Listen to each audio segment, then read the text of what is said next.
berbeda nanti lepasan usus sudah apa. Ya. Kalau di arteri, dia akan semakin lama arteri semakin gede, semakin kecil. Arteri itu semakin gede, semakin ke ujung.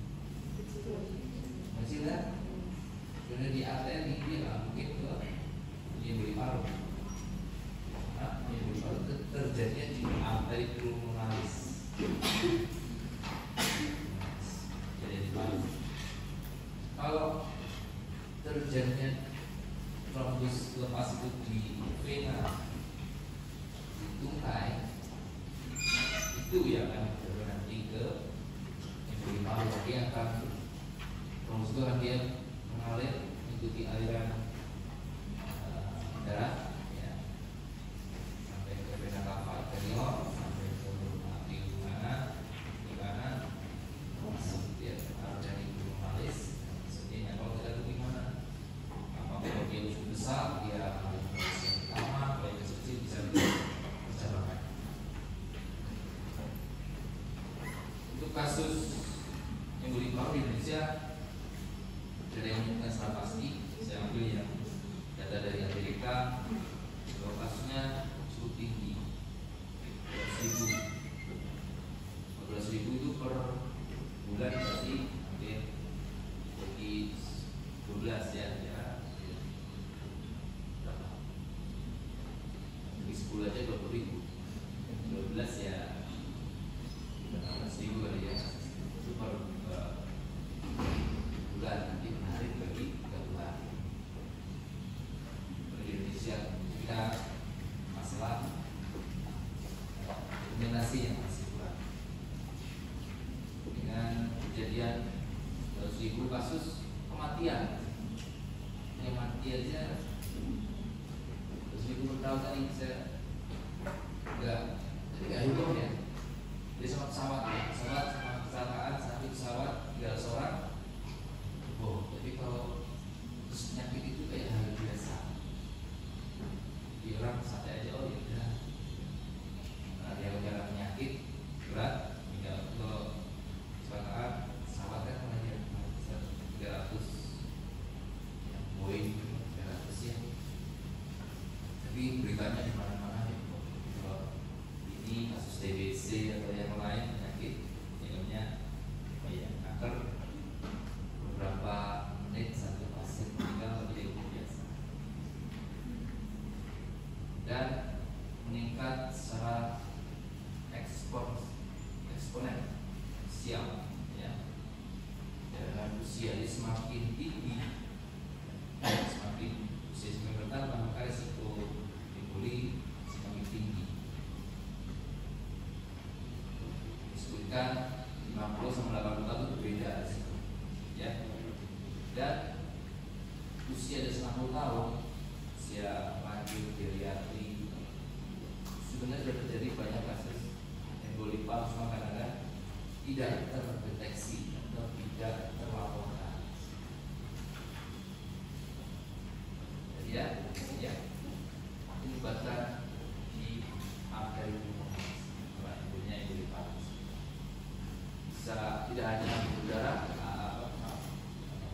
trombus, tapi juga lemak pada kecelakaan yang melibatkan pelangsar, beban pada ibu-ibu yang melahirkan, baik normal kecil juga ada risiko emboli paru. Misalnya tumor udara. Faktor disposisinya ada yang risiko kuat, sedang atau yang lemah, yang perlu kita temukan di sehari-hari ya, kasus fraktur ya. Ini sebenarnya akut di sini. Kalau yang kayak DVD itu kan sudah berdebat, tapi kalau fraktur benar nggak ya? Faktor emboli paru bukan. Kita dengan risiko kita lebih mencurigai ya, kasusnya kalau ada gejalanya, faktor risiko ingat kalau dia lemak jadi kuat dan memastikan pemeriksaan.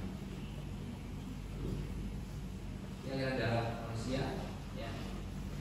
Jadi kalau dia dia trombusnya berasal dari fibrosis di muka, ini akan tadi saya sampaikan vena baktériol, arteriol kanan, ventrikel kanan, dia akan ada di dari sini kanan ke kiri, percabangan yang kanan. Kalau semakin besar trombusnya, dia bisa nyantolnya bisa lebih di muara, lebih besar. Kalau yang kecil, di segmen, di persamaan yang lebih kecil, mungkin efeknya atau keluarnya semakin tidak jelas ya, semakin kecil. Kalau dia trombusnya di arteri, ya kalau itu akan di sini, akan ke sampai ke paru. Di atau fisiologinya terkait dengan dari Virchow ya, pertama ada kerusakan di epitelnya, sebabnya bisa banyak karena inflamasi atau trauma. Yang kedua, hiperkoagulabilitas kaitan dengan kekentalan darahnya, faktor hormonal, kontrasepsi, ganasa, trombositopenia, gangguan pembekuan darah tadi yang bisa. Yang ketiga, stasis vena. Jadi jika aliran darahnya nggak lancar, maka resiko terjadinya trombus lebih besar. Makanya kalau ada balik lama, gangguan aku, memang ada efek samping yang kalau anestesi biasanya panggilan balik lama atau operasi yang lama atau pasca penyembuhan yang mungkin misalkan hasil operasi yang menyebabkan mobilisasi yang lama, misalkan kasus trauma di cervical atau spine, walaupun kami bayangkan untuk vision aktivasi bagian ekstremitas yang bisa digerakkan. Ya, ini contoh gambaran ketika terjadi trombus di vena. Ini ada katup vena ya. Jika ada stasis di sini, ada di numpuk, ada trombus besar, dia tidak harus lepas semuanya. Kalau semakin besar ya otomatis badan ini arteriolis juga akan semakin besar. Tapi kalau yang kecil dia bisa langsung muncul ya, dia dari sini vena cava inferior masuk ke jantung kanan ya, arteriol kanan, ventrikel kanan. Nah, dia akan nyantol di mana? Kalau dia di sini pangkalnya ya yang semakin besar yang terpengaruh ya. Jika dia di arteriolis yang kiri sini, otomatis percabangannya tidak ada dapat perfusi ya. Otomatis yang kiri tidak terjadi difusi. Kenapa? Nggak ada perfusi karena terjadi difusi. Ini jarang yang sampai besar sampai untuk total di arteriolis jarang, kecil-kecil ya. Tapi kalau kecil yang merata semuanya ya sama aja. Kasus COVID dulu, selain faktor gagal nafasnya, faktor peradangan, tapi juga ada beberapa yang dari hasil dari ketika pasien COVID meninggal atau otopsi cek udaranya ternyata banyak mikroemboli. Nggak sadari waktu itu ketika pasien COVID yang dari koagulopati, sehingga ada trombus yang mungkin nggak terdeteksi, malah ketika diketahui itu selalu diperiksa D-dimernya, kita berikan pencegahan untuk resiko emboli ya. Di pasien-pasien COVID dulu diotopsi banyaknya emboli paru yang mikro, yang nggak terdeteksi. Sama kalau kita ini cukup banyak lepas kecil-kecil, sama aja dia semakin efeknya semakin luas ya, karena terjadi perfusi. Ya, di sini emboli juga akan menyebabkan resistensi. Ya, balik ke jadi emboli. Ini aliran darah dari jantung kanan juga akan terlambat. Ya, ventrikelnya kerjanya semakin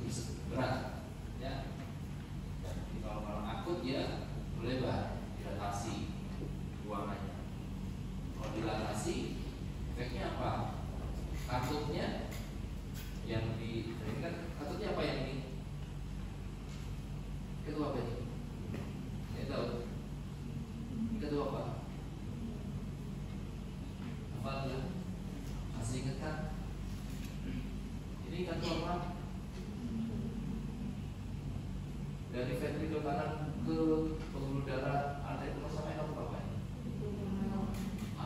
Atau pulmoner. Oleh ini apa berarti? Atrium kanan ke ventrikel kanan atau tricuspidalis ya. Ketika ada hambatan cukup luas, ini bisa membesar distensi. Ini juga nanti akan meredam. Jadi katanya awalnya tutupnya pas, jadi tidak pas, jadi ada bocor. Ya, regurgitasi bisa ya, sampai ke atas. Ya, ini ya. Jika tadi dari konferensi itu makanya jadi regurgitasi ya. Kalau terhambat aliran darahnya dari ventrikel kanan ke paru terhambat, namanya yang dari paru ke jantung ke kiri, yang atrium kiri juga akan berkurang ya. Kalau kurang otomatis volumenya juga ke ventrikel kiri juga kurang. Jadi volumenya semua turun ya. Jadi curah jantungnya turun. Yang turun otomatis tensinya akan turun, kan? Vaskulasasi ke kodak juga turun. Dia buat pompa, jadi kerja keras. Jadi efeknya itu sistemiknya juga bisa mengarah ke kiri kurangnya juga kerja keras. Kalau sumbatannya tadi yang di arteri tumasnya kurang 20% ya, atau gangguannya minimal sehingga kadang tidak ada gejala spesifik karena dikompensasi oleh 80%. Tapi semakin luas yang terkena, otomatis keluhannya akan semakin banyak yang muncul karena keluhannya semakin berat, gangguan oksigenasinya semakin berat, akan jadi perfungsinya tadi ya, fungsi di paru. Karena terjadi ketidakseimbangan, vein-perfusion mismatch ya.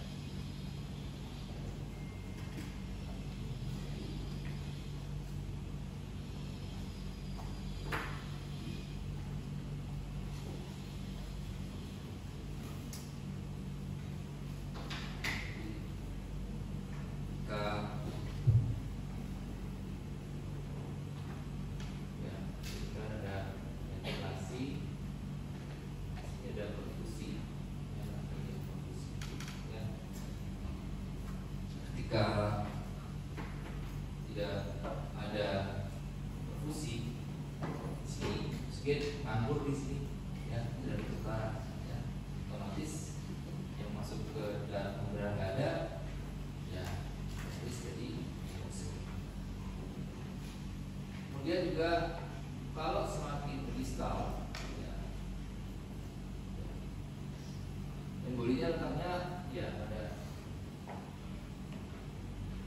Kalau semakin distal mungkin jarang terjadi pertumbuhan hemodinamik ya. Tapi ada keluhan notisis semakin ke bawah, semakin tinggi, ya. Tinggi, jadi ada misalnya udara, ada notisis, ada cat di sekitar alveoli. Ya. Tapi yang biasanya jalan yang masih 15 string seperti itu. Nah ini. Tadi kasus untuk emboli paru yang gambar 3. Jika ini kapilernya, ini alveoli. Jadi oksigennya sudah banyak, sebenarnya rendah, nanti tidak bisa bertukar. Ya. Jadi dead space, V-nya tak terhingga. Berbeda kalau ya jadi obstruksi jalan nafas, obstruksi udara. Dan nafas ini ya, tidak terjadi pertukaran, ada ventilasi, V-nya 0, I-nya masih ada. V per 0 per kiri ya jadinya 0 ya. Ini L to L, right to left shunt ya. Jadi tetap aja keduanya tinggi, oksigennya rendah. Ya. Ini ya. Ini normal. Jika ada ventilasi atau fusi, biarkan terjadi pertukaran, terjadi difusi, ya, sehingga CO2-nya di darah bisa rendah, bisa naik, ya, dari 40 jadi 100, dari 80 bisa minimal 80.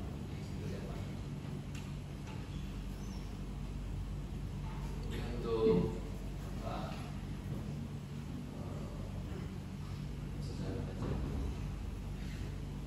gejalanya, ya. Jadi kalau ebolipaw itu tergantung dari luas dan kadang tidak spesifik, ya. Karena ada beda seperti bisa kayak hematifag, ada pneumonia, ya. Kadang juga asimptomatis mau ada gejala, juga munculnya dengan misal pusat berat, bisa menyebabkan gejala yang dermatitis yang ini plastik, ya, atau nyeri pleuritis. Ada yang tahu nyeri pleuritis seperti apa? Nyeri pleuritis. Jadi jika kita bernafas akan jadi pleural gliding. Jadi pleural itu akan bergesekan, ya. Kalau dari USG itu kelihatan ini gerak, yang gerak, ya, selalu pleural gliding.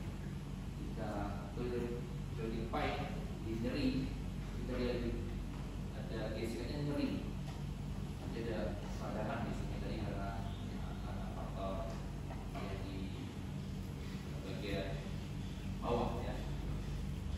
Jadi kita tarik nafas dalam, iya, gesekannya semakin banyak, ya. Kalau saya nyeri, jika dapat kita nafas dalam dia nggak bisa, nyeri, dia menahan dengan pleuritis, ya, sekarang pleuritis dan penyebabnya.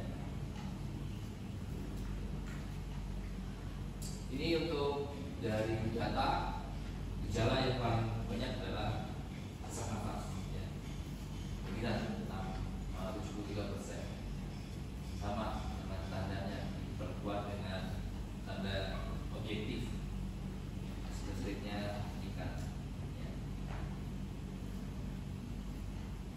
Ada juga sistem scoring, ya, untuk melihat risiko, ya, probabilitas terjadinya emboli, ya. Ini ada beberapa variabel, ada yang poinnya ada 3, ada yang 1, yang besar-besar ini, ya. Ada masuk diagnosis DVT, saya bilang DVT, ya. Nanti kalau punya orang tua yang sedang pernah diagnosis DVT atau tukainya pekat tapi tidak bilateral, ya. Dari itu pekat dan dipisahkan di USG Bogor, ya. Kalau mau di angiografi, ya. Dari variabel ini kita jumlahkan, misalkan menderita, ya, ada risiko tinggi, probabilitasnya tinggi terjadi DVT. Dan juga scoring di Geneva, masing-masing ada kelebihan dan kurang masing-masing, ya. Variabelnya ada perbedaan yang penting faktor risiko saja di sini, nanti ada finishnya, ya. Jika ada yang rendah, sedang sampai tinggi, ya, tergantung. Ini poin-poin yang tinggi justru yang di sesakan, jadi status sesak. Juga ada dari farmasi risiko emboli tadi sebenarnya. Juga riwayat 3, 4, 5 udah tinggi, ada 3 poin, jadi bisa positif dengan ke emboli. Diagnosisnya jelas, kita diagnosis penyakit kita harus pastikan dari anamnesisnya, dari luar-luar apa yang muncul, dari fisiknya, walaupun tidak spesifik, ya, dan penunjangnya. Kalau pas ini kita bisa men-DJ apa sih kemungkinan, ya, kita pastikan dari penunjangnya menggugurkan diagnosis lain, ya, dari penunjang. Untuk ya dari tadi, ya, jadi untuk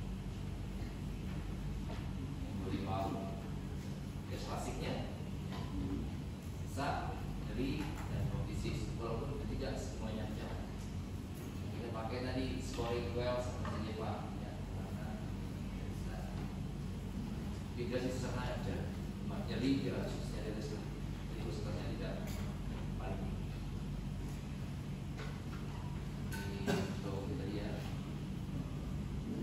ini ada dua-duanya ada nih, nanti ada disease ya, nanti kan stresnya sesak, UTP sama disease kita nih ada yang lain, sesak nafas, sakit kaki. Ini yang curiga emboli paru setelah diperiksa itu juga sama nih, walaupun ini juga ada keluhan sama kan. Ini yang diperlukannya ya sudah konfirmasi. Ada beberapa gejala yang mungkin mirip-mirip, tidak dipastikan. Tergantung lokasinya ya, luasnya, lokasinya juga. Dari usaha fisik tergantung juga, kalau dia cuma embolinya kecil ya tidak jelas apa yang terjadi. Kalau yang luas ya jelas. Ini AGD, nah ini tipe C sudah ada, seperti yang saat masukin belum ada. Kalau curiga tadi ada 3 sampai scoring, kita bisa kecurigaan kemana. Ini jelas terjadi gangguan perfusi, terjadi difusi dan oksigenia di sini. Ibu kami ada hiperventilasi, yang sisi yang sehat dia mencoba untuk mengkompensasi, jadi wash out dari CO2. Jadi sebenarnya turun di hipokapnia atau proses yang dilakukan. Concern tidak spesifik. Ya, tingkat luasnya walaupun ada bilang ada tanda-tanda dari radiologis untuk emboli paru, ya, kayak valasign, kemau, ya, sebagainya. Kaki ada yang tadi juga harus jelas ya. S1 3 di gambaran di P1 S1 3 dan 3 ada MBB komplit. Ini dari cross screening dari awal kita curiga ke bila serius ini hubungan dengan emboli paru akut. Penunjang yang lain darah rutin, misalnya kalau kita di GD kita cek dulu prostesis, inflamasi bisa, ada komorbid juga bisa, hipoksinya dari AGD. Kita bisa D-dimer juga kalau tipe C masih masuk biasanya ke lab yang lebih lengkap.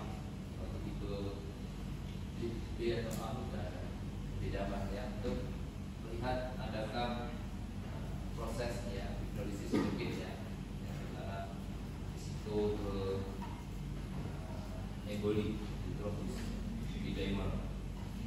Kasus waktu COVID banyak kasus ditemukan lebih dari 5.000, yang normalnya cuma 500 kemarin. Kasus jadi koagulopati dia bisa meninggal sampai di atas 5.000. Ini gambaran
dan sekarang ditinggalkan,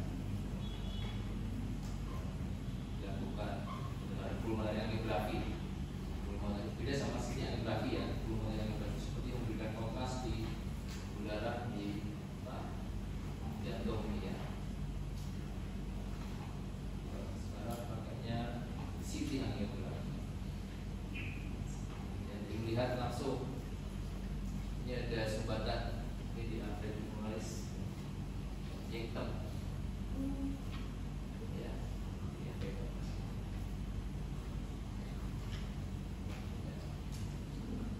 Kalau dari toraks tadi ya, bisa normal atau mungkin coba tadi palasite, vacuum atau apa itu. Dari kaki dan dada ya. Kaki sudah. Ini dari ventilasi perfusi, sisigrafi, human scan, paru mana yang terjadi perfusi yang enggak ya, dengan menyuntikkan ini semacam radioaktif ya, mengecek oh ini yang seharusnya normalnya hitam menjadi putih ini perfusinya nggak sampai merata semua. Dia tidak terperfusi. Ini pos LPO itu posisi posterior, ada di sini ada di belakang, ada yang oblique ya itu. Ini right posterior oblique, left posterior oblique, dia belok kiri ya. Lihat berapa dari segmen paru. Jadi tadi ya yang ketahuan itu dari CT angiografi ini ditemukan adanya defect di arteri pulmonaris. Echo bisa membantu untuk jika kondisi fasilitas tidak ada untuk CT angiografi bisa digunakan USG jantung untuk membantu. Tadi juga dari Eko Mengonan. Idenya juga bisa sampaikan bahwa kalau kita analisisnya tidak detail, kita susah membaginya. Kalau ternyata darah itu masih akut, kan berbeda mungkin beberapa hal ya. Ini fisik, apakah risikonya rokok, bagaimana kita dengan anamnesis yang baik, fisik, dan juga bisa mengeksklusi beberapa kemungkinan yang sesuai. Untuk terapi, ya pentingnya stabilisasi napasan, oksigenasi, hemodinamik juga, ya. Terus tindakan juga trombolisis, kalau yang baru bisa dikasih trombolitik, ya, perlukan embolektomi. Kemudian yang dikalkulasi untuk mencegah terjadinya trombus. Jadi untuk algoritma untuk memastikan terapinya seperti apa ya, apa diberikan. Jadi kalau kita di rumah sakit dengan fasilitas yang cukup lengkap lebih mudah. Tapi untuk di daerah susah memastikannya, perlu tidak ada CT angiografi, kita echo ya. Lihat jika terjadi emboli paru, terjadi jantung kanan, ini kan semakin berat. Jadi kita cek panikan tidak ya. Kalau ada berarti kemudian bukan emboli paru, kata ya yes. Ada overload dari ventrikel kanan terapi, saya nggak punya, lucu. Jadi kalau ternyata tadi belum siap, ini ada siap, sudah siap kita periksa, ya. Ini 2 langkah, ini 1 langkah bisa langsung positif langsung di terapi. Kalau negatif langsung enggak, tapi memang ini mahal, teknologi itu mahal.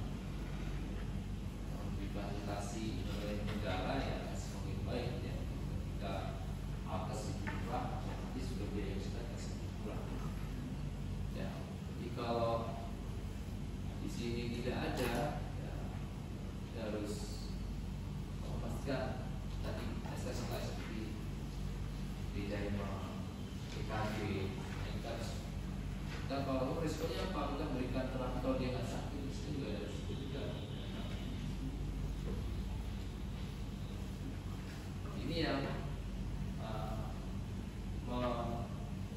diagnosis dengan pasien yang suspek pembuluh paru yang profiris, ya, dengan atau tanpa potensi, ya. Jadi kalau dia kemudian dia sering well sama apa, jadi kita bisa high clinical probability langsung di MDCT. Tapi kalau low intermediate dan nggak yakin, kita bisa cek di tempatnya. Kita ada beberapa tahap. Setelah kita melihat positif menikah, langsung kita periksa. Ya. Jadi kalau kita ada alat langsung, kita langsung bisa. Yang obatnya ada kombinasi ini trombolitik, ya. Memang harus hati-hati karena ada indikasi dan radikasi. Radikasi kalau dia habis stroke, hemorrhaging, hati-hati, bisa berdarah lagi, ya, karena dia sebenarnya menghasilkan trombus, ya. Perdarahan sudah trombus, kemudian darah dan usia dikasihkan trombolitik, dia sudah darah lagi, ya. Dan dia yang sudah relatif, ada yang absolut untuk terapi dari Tromboektomi itu tindakan yang untuk mengambil trombus tadi. Ketika trombolisnya gagal, itu karena masalah kultur standarnya, ya, yang melewati, kita nggak bisa dibilang tromboektomi diambil. Itu bisa menggunakan mekanisme dengan kateter, ya, dengan masalah kateter dia kalau ambil di arteri pulmonaris. Jadi ini yang sumbat dan ambil. Jadi kalau sumbatnya cuma kecil, ya tidak harus jadi sehat. Jadi jika sumbatannya sangat mengganggu, baik itu jantung maupun paru, harus segera dilakukan. Dosisnya, ya, bisa, dan pemberian gangguan maintenance, ya, untuk mencegah dari trombus lagi, berikan low untuk dibalik. Benar yang nggak sensitif, benar yang ada mengandung babi yang maka seperti itu. Jadi kalau kegawatannya nggak ada obat lain, dipakai. Udah habis, ya. Ada pertanyaan tentang kembali paru? Kalau nggak ada selanjutnya, udah.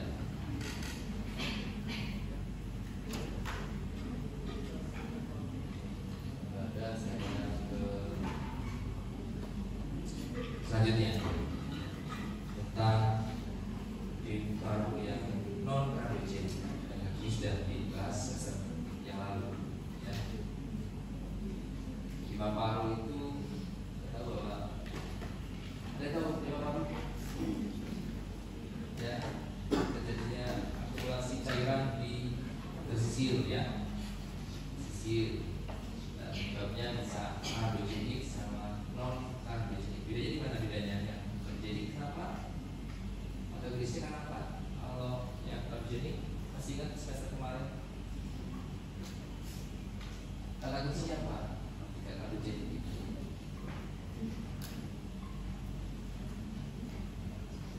peningkatan hidrostatik, ya. Jadi ketika terjadi mungkin paru kardiogenik dari hidrostatik di vena pulmonaris, ya. Kok bisa? Karena hidrogenik dari jantungnya ada masalah, jantung kiri, tidak ada kanan, ya. Jadi baik karena fungsi dia lebih kompensif itu, atau kita gangguan migrasi juga bisa, dengan kantuk juga bisa. Oke. Ya,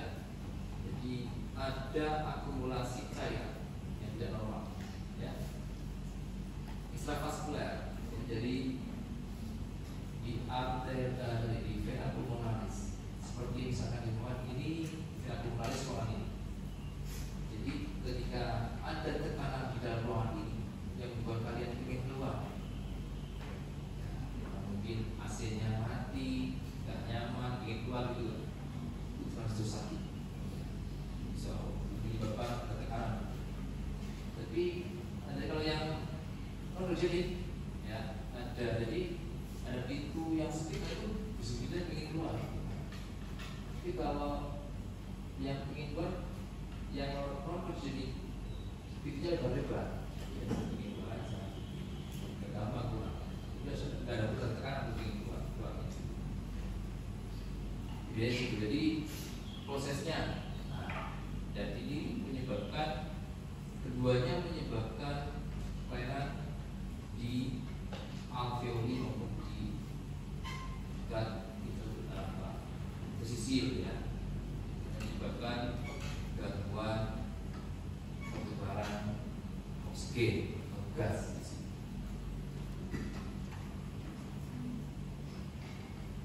Ini untuk lebih lagi, ya. Jadi kalau kasusnya kita belum ada data yang spesifik di luar negeri, di Amerika ada 1 juta terjadi kasus yang dirawatnya, baik karena dia baru sekunder, ya, jantung maupun dia karena, dan 190 lebih karena cedera, ya.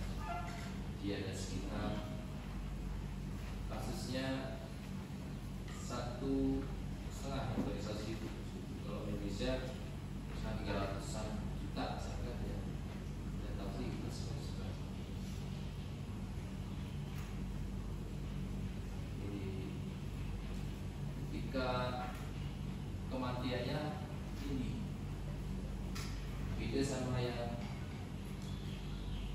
paru yang jantung.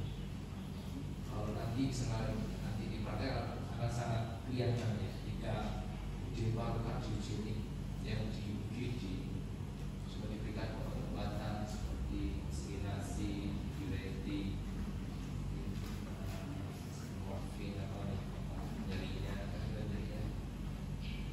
itu biasanya langsung cepat, nggak dengan 1 hari aja coba. Tapi kalau udah non kardiogenik 5 atau yang AKS, risiko meninggalnya cukup tinggi sampai nanti jatuhnya sampai ke pemberian terapi ventilator. Ya. Semakin di usia risiko meninggal semakin tinggi, dan risiko terjadinya dan juga risiko kematian. Ini untuk istilah AKS terkenal tahun 1967 dari Osbach, ya, kasus terjadi hipoksemia berat di ronsen atau yang kita tidak kenal, dan juga ada penurunan pompa yang separuh, jadi kakunya lebih kaku, ya, nggak bisa mengembang, ya.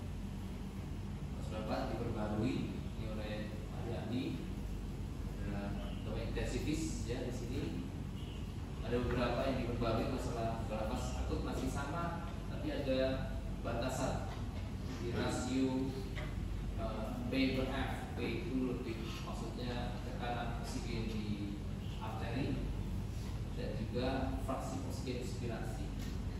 Ini harus melihat hasil AGD, GAGD, hasilnya tekanan oksigennya berapa, dan saat GAGD dia menggunakan oksigen berapa. Yang kedua itu maksudnya fraksi oksigen inspirasi. Kalau dia pakai oksigen ruangan, FiB2-nya berapa? Tidak tahu. Oksigen ruangan itu FiB2-nya berapa? Berapakah ada oksigen di udara di ruangan? Tidak tahu nggak berapa persen? Berjalan sekali. Ada oksigen di udara bebas 0,21 biasanya kan.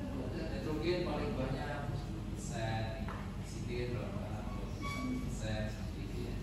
Kita bernapas dengan fraksi oksigen 0,21. Tapi ketika pasien sesak nafas dia diberikan asalkan 6 liter, diberikan hand breathing 7 liter, akan berbeda hitungnya. Videonya berapa harus dicari, ya. Itu menghitung nilai dari rasio P per F, ya. Ya sama, ya, masih sama toraksnya. Ideal nomor itu dibedakan dari melihat tekanan arteri, ya. Ini sangat invasif. Tahunya setelah saya dari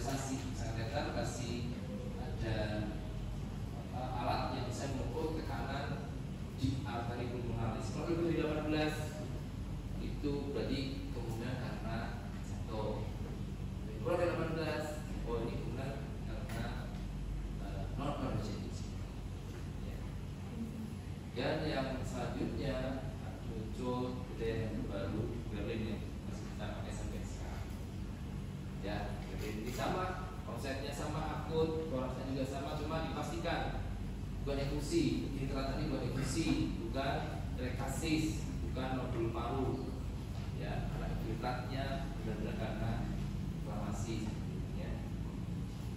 Sumber edema juga bukan karena jantung, ya, tapi tidak menyebutkan harus tekanan gaji dari swasta tadi kalau dari harus 18 tapi enggak pastikan dari ECO pun bisa melihat seperti itu. Dan derajat hipoksemia untuk menentukan dia adesnya dengan sedang atau berat, ya, dia dari ini istilah lainnya hypoxemic score, ya, derajat hipoksemia, ya. Jadi kalau di AGD tekanan oksigennya 200 bisa nggak? Bisa, tapi dia pakai ventilator, pakai ventilator dengan pressure 200%, bisa aja dia masih ada situ kalau dia 200, ya ampun. Jadi dia pakai hypoxemic score, ringan, sedang, dan berat tergantung ini batasnya 300, 200, 100, ya, 100 berat, terus sampai 200 itu sedang, terus 300 itu yang ringan, ya. Itu etiologinya. Penyebab ARDS, ya, yang paling sering adalah faktor internal, direct, yang langsung, ya. Pneumonia aspirasi paling sering, ya. Selanjutnya adalah sepsis. Ada 3 nih, ada asterik, ya. 3 tanda ini yang paling sering, walaupun yang lain juga ada. Kayak kasus pulmonary contusion, ada yang tahu apa itu contusio pulmoner? Ya. Jadi kalau pernah udah belajar tentang blok trauma nggak? Contusio cerebri ada nggak? Contusio cerebri, kepala kejeduk itu yang benjol, kepala lebih otaknya juga terkena dalamnya bisa cedera. Ya. Ternyata paru pun bisa, kan dia organ yang rusak itu kalau kebentuk benar ada, ya, jadi faktor diaselasi, ya. Kalau ini ketahuannya itu waktu model zaman, kalau kadang kalau lihat film, lihat orang terkena ledakan sama mati, gitu kan? Agak aku udah mati, ya, semua terat gitu kan, melempar gitu, ya, meninggal, ya. Ada blast injury, ledakan gitu, kayak bom nuklir itu yang di Hiroshima itu. Ledakan itu ada, kalau lihat videonya itu ada kayak perubahan tekanan udara, itu bisa memberikan blast injury. Kalau ledakan dimanapun yang ada perubahan tekanan udara, blast itu bisa memberikan cedera. Bisa kalau di paru, nah, walaupun nggak ada jejasnya bisa. Kalau di kepala jelas benjol apa ya, jadi dari riwayat manusia aja ketahuan ini ada riwayat contusio pulmoner. Jadi kayak kecelakaan berat itu kegiatan, tapi menjual semua ada ini lagi karena contusio pulmoner, ya. Inhalasi juga bisa, atau tenggelam neurologi, jadi yang orang tenggelam bisa diselamatkan, ya. Tenggelam yang meninggal, ya. Kalau neurologi yang hampir, ya. Yang lain ada pankreatitis, ada operasi kardiopulmonary bypass, ada juga transplantasi juga menyebabkan yang ini direct reaksi inflamasi yang dari luar. Jadi dia dari kayak sepsis itu kan dia lewatnya lewat darah. Dia kalau yang terjadi sudah sampaikan tadi, ya. Nah, ini bedanya tadi, ya. Kalau yang kardiogenic di sini, hidrostatiknya meningkat karena hidrostatik, jadi permeabilitas. Kalau yang tadi yang ada dari balas juga dari sini, ya. Yang daerah dari sini, ini daerah dari sini.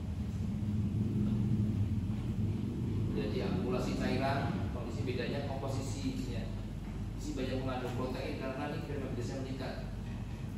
Molekulnya lebih lebar, proteinnya berapa lebih banyak. Ini kan karena tekanan, jadi saringannya kecil tapi banyak tinggi bisa keluar. Tapi proteinnya lebih kecil. Ini lebih rusak, lebih banyak dari penosit 1, penosit 2 juga rusak. Di sini komponen yang rusak tidak ada, cuma ada transudasi dari cairan saja. Ini perbedaannya ya, dibaca ya. Fase kerusakannya pada ADS ya, ada fase oksidatif yang berbahaya, maksudnya yang kondisi mengkhawatirkan pada awal-awal itu malah justru yang gagal nafasnya. Kedua mulai ada profil, nanti mulai proses mulai ada penyembuhan, tapi masih ada hipoksemia, fibrotik selesai setelah sembuh. Ya. Kalau yang berat bisa menjadi fibrosis. Ini kasus pada RDS karena COVID. Biasanya setelah selesai sembuh ada long COVID seperti itu ya, karena fibrosisnya yang masih terjadi. Ini algoritmenya ya, diagnosis ya, pastikan ya, dari anamnesis dan pusat fisiknya yang pertama, dan labnya ini mungkin tidak semuanya ada ya, brain peptide ya, kalau dari 100 apa dari 200 apa kurang lebih ya, ini sebenarnya yang allogenik ya.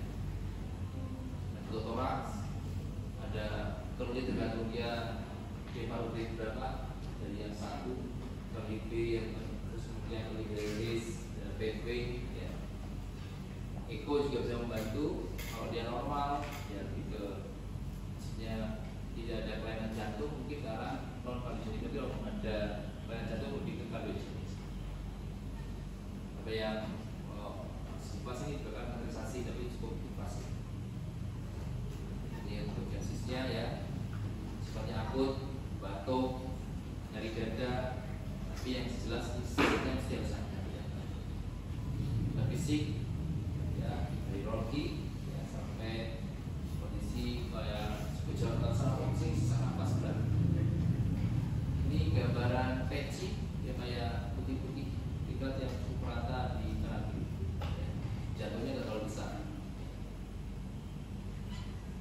Ini kalau beda sama yang jatuh, ada varicose veins ya, dia kongesti di vena pulmonalis ya, kongesti daerah virus di sini ya. Dan juga ada pembesaran jantung. Dari usaha darah, kalau ada dia pneumonia bakterial yang meningkatkan leukosit, azotemia biasanya tidak terjadi gangguan organ di ginjal. Inflamasi bisa dicek tapi tidak harus ya. Nyama, beta, sejarah pusatnya tidak bisa AGD ya, bukan bagian gagal nafas. USG bisa dilihat juga ya, ekokardiogram. Terapinya yang paling utama karena dia gagal nafas, hipoksemik ya, diberikan oksigenasi dulu sampai atasi, maksimalnya sampai ventilator. Kalau belum bisa ventilator, ada namanya berikan alat lagi ya, namanya ECMO. Saya menggunakan ECMO ya, extracorporeal membrane oxygenation. Jadi dia seperti alat HD, tapi dia memasukkan oksigen. Ada yang kebalikannya dari ECMO, dia mengeluarkan CO2. Ada alat ventilator sudah bisa dimasukkan boxnya, bisa diberikan ECMO. Ini pakai ada istilah PIP ya, tekanan akhir ekspirasi yang positif ya. Positive and expressive pressure ya. Tujuannya dia cairan yang ada di alveoli ditekan agar dia keluar. Sial seperti itu ya. Coba lihat lagi. Kalau ada PIP, nah ini kan cairan di sini. positif ya ketika faktor cairan dan juga yang kolaps ya, ketika pneumosin 2 yang menghasilkan surfaktan rusak nanti seperti itu mulut dia akan kolaps. Memperbaiki ventilasi diberikan PIP ya, high PIP ya. High PIP tapi ya. Ini mengembalikan cairan ke sosial jadi serap dan juga memperbaiki aktivitas. Tapi kalau panjang volume ya, tidak hanya jadwal ini ya. Dia akan jadi cedera kalau trauma ya, dan posnya misalkan pakai prone position karena dengan prone akan memperbaiki ventilasi dan produksinya akan menyebabkan refraksi. Terapi dasarnya diobati. Apakah kalau infeksi ya biotik ya, kalau virus tidak penyebabnya. Surfaktan ini masih kontroversial juga. Pada anak biasanya diberikan pada yang bayi baru lahir yang tidak matur. Kalau dewasa masih kurang. Steroid juga masih kontroversial. Ada yang mengatakan kalau pada ini memastikan bahwa tidak ada perbedaan signifikan dari output pemberian steroid pada ADS. Jadi yang selama perawatan meninggalnya juga tidak ada perbedaan. Terapi yang lain adalah diberikan methotrexate ya, karena terjadi vasokonstriksi dari arteri pulmonalis yang diberikan methotrexate ya. Vasodilator di sini juga sama seperti vasodilator. Karena ketika jadi vasokonstriksi otomatis pada arteri pulmonalis produksi di paru juga akan berkurang. Prognosisnya banyaknya meninggal jika lambat atau kondisi berat ya. Jadi kalau tergantung kita oksigen semakin cepat semakin baik ya. Ya. Ada yang bisa hidup normal kalau dia masih ada ringan, yang berat, ada yang kecepatan parunya menetap persisten. Ini prinsipnya ya pencegahan ya paling bagus ya. Pasien-pasien kalau yang di paru klinik ya jantungnya harus dipertahankan jangan sampai kondisinya berat. Di kurangi game garam, olahraga, obat penuh ya. Terus kalau terjadi ya sebabnya bisa dicegah. Kasus yang ekstra disiapkan misalkan yang bisa diprediksi kalau menyebabkan ARDS bisa dikendalikan, misalkan kayak kasus transfusi darah bisa menyebabkan ARDS. Pneumonia ketika terapi biar tidak terjadi ARDS. Oke, mungkin itu yang disampaikan. Apakah ada yang menanyakan untuk edema paru, ARDS dan edema paru? Tidak ada.